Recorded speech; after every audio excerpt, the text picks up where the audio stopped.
Як вялікія камбінатары, две абаяльныя жанчыны абрабавалі даверлівага пенсіянера, што называецца Даніцы. У пошуках простай нажывы яны прыехалі здалёку. Адна цыганка з Магілёву, а другая увогуле з-за мяжы, ажно з паўночнай Асетіі. Махляркі звярнуліся да пенсіянера з просьбай дапамагчы, і ён адгукнуўся. Прадставіў ім свой банкаўскі рахунак, каб тыя здолелі пералічыць грошы. Жанчыны растлумачылі, што з'яўляюцца гандлярамі з Малдовы, і рахунак ім патрэбны, каб выратаваць партыю каньяку. Быццам праваахоўнікі спынілі яе на беларуска-украінскай мяжы і без дадатковых мытных плацяжоў не пускаюць у краіну. За аказанне паслугі жанчыны абяцалі пенсіянеру грошы, і той пагадзіўся. Сказали, что отблагодарят его, передаем ему деньги в сумме 2 миллиона рублей.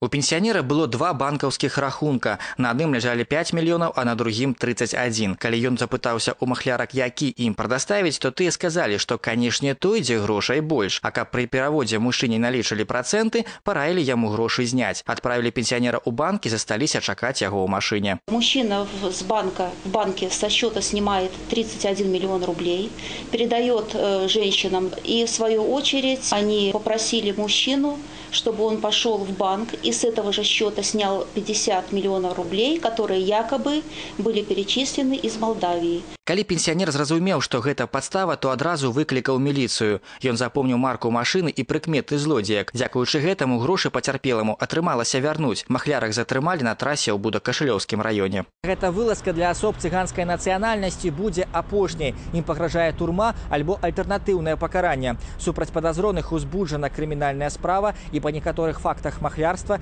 яны ўжо далі прызнальныя паказанні. Што тычыцца пенсіянера, то ён звярнуўся да медыкаў, бо перанёс моцны стрэс. Александр Гамоля, Валерый Гапанько, телерадиокомпания «Гомель».